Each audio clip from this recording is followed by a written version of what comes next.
अल्हम्दुलिल्लाह नहमदुहु व नस्तईनुहु व नस्तगफिरुह व नऊज़ु बिल्लाहि मिन शुरूरि अनफुसिना व मिन सय्यिआति अअमालिना मन यहदिहिल्लाहु फला मुज़िल्ल लहु व मन युज़लिल्हु फला हादिय लहु व अशहदु अन ला इलाहा इल्लल्लाहु वहदहु ला शरीका लहु व अशहदु अन्ना मुहम्मदन अब्दुहु व रसूलुहु अम्मा बअद फ़इन्न खैरल हदीस किताबुल्लाह व खैरल हदी हदी मुहम्मदिन सल्लल्लाहु अलैहि वसल्लम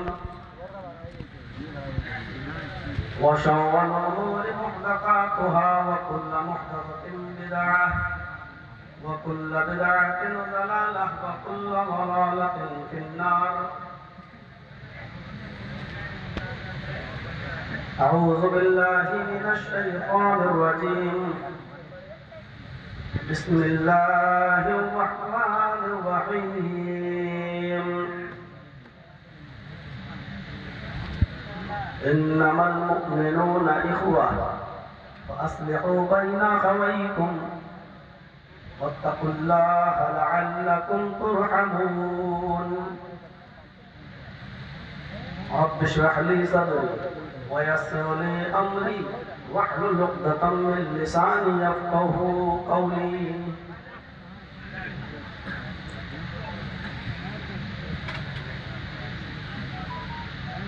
अज़ीमुश्शान इजलास के सदर मुहतरम फ़ज़ीलतुल शेख मुईनुल हक़ फैज़ी हफ़िज़हुल्लाह, इस इजलास के अनाउंसर और नाज़िम इजलास और दीगर मुअक्कर उलमा, मदरसे की कमेटी के अहम जिम्मेदारान और कुर्ब व जवार अतराफ़ व अकनाफ़ से तशरीफ़ लाए हुए मुअज़्ज़ज़ सामईन हज़रात, मुख्तलिफ़ अनावीन पर मुख्तलिफ़ उलमा को उनके मुख्तलिफ़ उसलूब और लहजे में आपने समाअत फरमाया। अल्लाह रब्बुल आलमीन हम सबको अमल की तौफ़ीक़ अता फरमाए।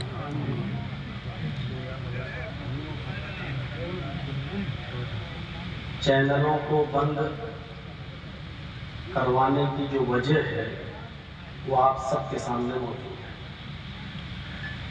अच्छा नहीं लगता है मुझे कि जो लोग 2-4 रुपए कमा रहे थे और उनकी रोज़ी रोटी चल रही थी, उनकी रोज़ी रोटी को बैन किया जाए, लेकिन बदतमीज़ी और बेशर्मी की सारी हदें चैनल वालों की तरफ से जब लांघ दी गई तब मजबूरन ये कदम उठाना पड़ा। आपको नहीं मालूम, इन्हीं चैनल वालों की वजह से मीडिया ने हमें उछाला और कोई केस नहीं, कोई केस में कम नहीं। उसी मीडिया के दुष्प्रचार की वजह से मुझे जेल की सलाखों में जाना पड़ा। अभी आपने देखा होगा यूपी में क्या हुआ है, इलाहाबाद में क्या हुआ है, 2 सगे भाइयों का जो मर्डर हुआ है। अभी यूपी के अंदर मैंने कोई तकरीर भी नहीं की है, मैंने कोई जलसा भी नहीं किया है, मैंने उन दोनों के बारे में एक लफ्ज़ कहीं बोला भी नहीं है, लेकिन आपके बिहार और बंगाल के चैनल वालों ने उसको भी अपने चैनलों पर देना शुरू कर दिया। इसमें एक चैनल इतना बदमाश चैनल है, उसको हम कह सकते हैं कि वो इतना शैतान चैनल है जिसका नाम है इंडियन मिक्स वॉइस। अगर आप लोगों ने उसको सब्सक्राइब किया हो तो उसको अभी अनसब्सक्राइब कीजिए, फॉलो किया हो तो उसको छोड़ दीजिए, क्योंकि ये सिर्फ वो बातें पेश करता है और ऐसे थंबनेल बनाता है और ऐसी हेडिंग देता है जिसका मौजू से कोई ताल्लुक नहीं होता है। अतीक के मर्डर पर क्या बोले मौलाना जर्जीस, गौर कीजिएगा, जबकि मैंने एक लफ्ज कहीं तकरीर भी नहीं की है और इस तरीके से ये बयानबाजियां इसने शुरू कर दी। और जबकि तकरीर आप सुनेंगे तो उसमें वो जिक्र ही नहीं है, बस थंबल देखकर लोग उसको सुनेंगे और उसके व्यूअर्स बढ़ेंगे और उसके अकाउंट में पैसा आएगा। इन चैनल वालों ने चैनल चला चला कर अपने मकान बना लिए हैं, अपनी बिल्डिंग बनाकर तैयार कर ली है, लेकिन मैं चीखता रहा, चिल्लाता रहा, आगाह करता रहा, लेकिन ये नहीं माने। मैं ऐसे ही हर एक चैनल का नाम लेता रहूंगा और उसको अनसब्सक्राइब करवाता रहूंगा।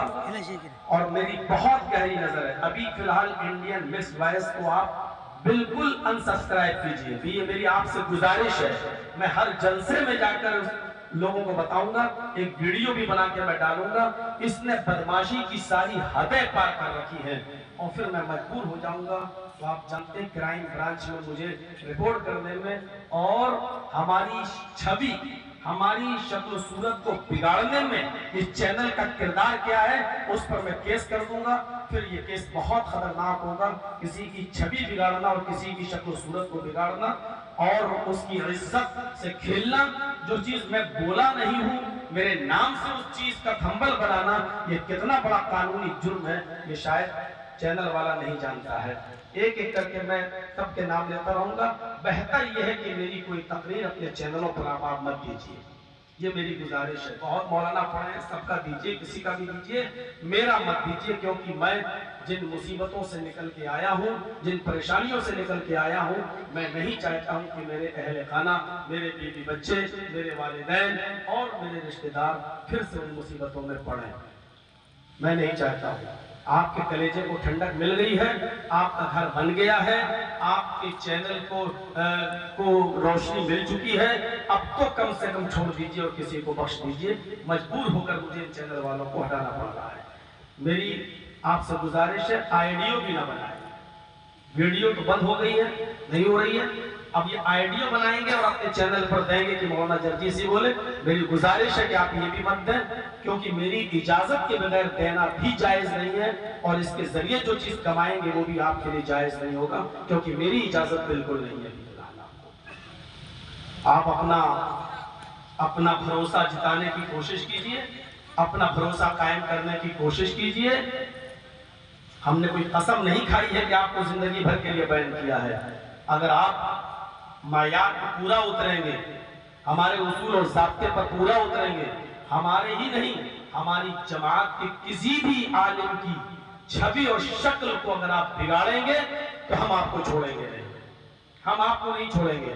और अगर आपने वही चीज पेश की जो कुरान और हदीस हम पेश कर रहे हैं और उसी को अगर आपने दिखाया और उसमें किसी लड़की का और किसी औरत का फोटो अगर आपने नहीं डाला, योगी मोदी की तस्वीरें अगर आपने नहीं बनाई, तो हम आपको फिर से परमिशन दे देंगे बाद में। लेकिन फिलहाल अभी कोई सूरत हाल नहीं है, क्योंकि अभी नया नया मामला है। अभी कोई तकरीर भी मेरी नहीं हुई है इस कांड को लेकर। और देख लीजिए बदमाशी, देखिए आप, हराम का ऐसा लुकमा इसके मुंह लग गया है कि इसने किस तरीके, इसकी जुर्रत देखिए और इसकी बहादुरी देखिए, इसका कलेजा देखिए कि इसने फौरन वो थंबल बनाया मौलाना जर्जीस क्या बोले अतीक के मर्डर पर। अब आप देखें और गौर करें कि कितना बड़ा कलेजा है इसका, जबकि एक लफ्ज बोलना भी अभी अपने आप को हलाकत में डालना है, अपने आप को परेशानी में डालना है। और इसका कदम देखिए कितना बड़ा इसने कदम उठाया है कि इसने फौरन डाल भी दिया और हम बोले भी नहीं है।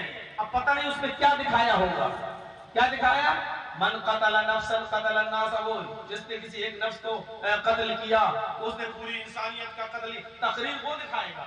और हेडिंग क्या डाल रहा है, थंबल क्या बना रहा है, यानी कोई कॉन्टेक्ट नहीं है सब्जेक्ट से, कोई रिलेशन नहीं है सब्जेक्ट से, ये वो चीज पेश करता है। तो इसलिए आप इस चैनल को एकदम अपने मोबाइलों से अनसब्सक्राइब करिए, ताकि इसको पता चले कि अगर हम किसी के चैनल को परवान चढ़ा सकते हैं तो उसके चैनल को बंद भी करवा सकते हैं। मेरे भाइयों, इस चीज का सबक मिलना चाहिए। और भी चैनल हैं, मेरी नजर है उन पर, लेकिन अभी थोड़ी सी कम हुई है हरकतें। जब तक पूरी तरीके से कम नहीं होंगी हम आपको इजाजत नहीं देंगे अपनी तकलीफ के लिए। दूसरी मेरे भाइयों, अभी हमारे सदर मोहतरम ने ऐलान किया मदरसे के ताल्लुक से इस चीज को आपको गंभीरता से लेना है।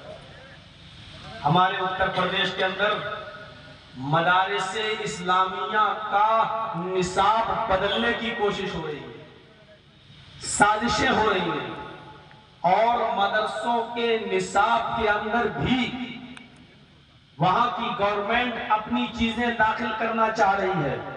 गोया के इस्लामी तालीमात से बच्चों को कमजोर करना चाहती है और उसके अंदर भी ऐसी चीजें दाखिल करना चाह रही है जो मजबूर होकर मुसलमान बेचारा करने पर उसको मजबूर है वो करने के लिए, क्या करे, जबकि न शरीयत इजाजत दे रही है, न अखलाक इजाजत दे रहा है, न किरदार इजाजत दे रहा है। अभी आप खुश नसीब हैं कि आपके मदारिस इस्लामिया पर इस किस्म की कोई आंच नहीं आ रही है, कोई बात नहीं हो रही है, लेकिन याद रखिएगा सरकारें बदलने में टाइम नहीं लगता है।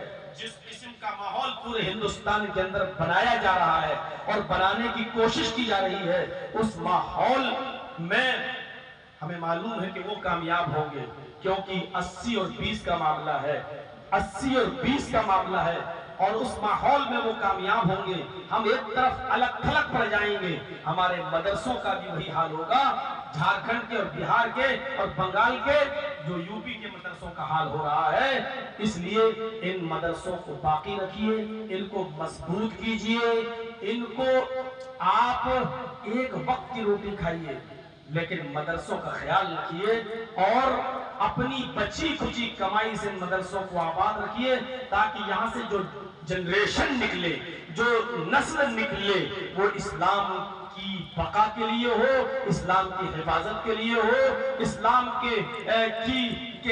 का काम कर सके और इस्लाम को मजबूत बना सके। ये मेरे आपसे गुजारिश है। मैं कोशिश करूंगा, चाहूंगा कि जब मुझे बोलते हुए आधा घंटा पौन घंटा हो जाए तो 2-4 लड़के एक कपड़ा लेकर आप लोगों के बीच में चले जाएं और बताया कि मदरसे में बेचारे बहुत ना के बराबर ताउन हुआ है। अब हम ये देखना चाहते हैं कि मौलाना जर्जीस से कितनी मोहब्बत है। आपने हमारे लिए, जब मैं जेल में था तो दुआएं की। मेरे भाइयों, आपकी दुआओं की वजह से ही हम जल्दी निकले, वरना कोई शक नहीं। आसाराम बापू को देख रहे हो, आज तक निकला। राम रहीम को देख रहे हो, आज तक निकला। जो लोग सजा पा जाते हैं वो कभी 2-4 महीने में नहीं निकलते हैं। यह आप लोगों की दुआओं का नतीजा था और मेरे केस में कोई दम और जान नहीं थी, फर्जी केस था। इसलिए अगर लोअर कोर्ट के जज ने सजा सुनाई तो हाई कोर्ट के जज ने यह भी कहा एक दिन के लिए भी आदमी जेल में रहने के लायक नहीं है। यह सरकार का राजनीतिक षड्यंत्र का शिकार बनाया गया है। अल्हम्दुलिल्लाह अभी कोर्ट और अदालतों के अंदर इंसाफ मौजूद है। आप लोगों की दुआओं से हम जल्दी निकले। मेरे भाइयों, जब इतनी मोहब्बत है आपको हमसे कि हमारे अंदर जाने के बाद आपने दुआएं की हमारे लिए, तो हमारी एप्लीकेशन से, हमारी गुजारिश से, हमारे कहने से इस मदरसे का इतना काबुल कर दो कि मैं खुश होकर जाऊं, ये समझ के जाऊं कि मेरी बात का पास और लिहाज है आपके अंदर। मैं ये सोच के जाऊं कि अभी भी मेरी बात की इज्जत रखते हैं आप, मेरा सम्मान है आपकी नजरों में। मुझे ना उम्मीद मत होने देना, दे चुके हो फिर भी देना। अगर आपने 100, 150, 200 दे दिया है तो कम से कम 20, 25, 50 फिर भी दे देना, मेरे कहने के ऊपर दे देना, ताकि मुझे लगे कि मेरी बात का एहसास है आपको।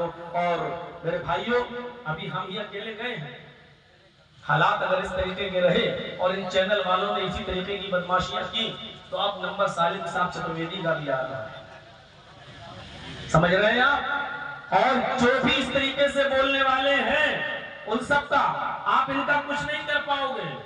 आजम खान जैसी शख्सियत को 2 साल तक जेल में सड़ा दिया, आप इनका कुछ नहीं कर पाएंगे। आपको बाइज्जत बरी किया जाएगा 10, 15, 20 साल के बाद। आपको मालूम है सरकार ने ऐलान किया कि जंगल में जितने कुत्ते हैं उनको गोली से मार दो। जंगल से कुत्ते भागने लगे। जंगल में एक भैंस थी, भैंस ने पूछा, अरे कुत्तों से तुम क्यों भाग रहे हो? कुत्तों ने कहा, ऐलान सुना नहीं, जितने भी कुत्ते हैं जंगल के अंदर गोली से मार देने का हुक्म है, गोली से मार दो, इसलिए मैं भाग रहा हूं, जंगल छोड़ रहा हूं। तो भैंस भी कुत्तों के साथ भागने लगी। कुत्तों ने भैंस से पूछा तुम क्यों भाग रही हो, ऑर्डर तो कुत्तों को मारने का हुआ है। तो भैंस ने कहा कि मैं इसलिए भाग रही हूं कि अगर मैं पकड़ गई तो मुझे ये साबित करने में 20 साल लग जाएगा कि मैं भैंस हूं, मैं कुत्ता नहीं हूं, मैं भैंस हूं, इसलिए भागने में ही भलाई है। तो ये आज मौजूदा सूरत हाल यही है, आप चाहे कितने बेकसूर रहिए, बेगुनाह रहिए, आपको अपना बेगुनाह साबित करने में कई साल लग जाएंगे। मौलाना कलीमुद्दीन सिद्दीकी साहब कल जेल से निकले हैं, 2 साल रहने के बाद कल वो जेल से उनको बेल होने के बाद भी 25-30 दिन के बाद उनको बेल मिली, फिर मेरे भाई वो कल जेल से निकले हैं। ये सूरत हाल होगी। बेकसूर लोगों को भी ये साबित करने में 10 से 15 साल लग जाएंगे कि मैं बेकसूर हूं। ये सूरत हाल है आज हमारे मुल्क की। तो मेरे भाइयों, चैनल वालों को खुशी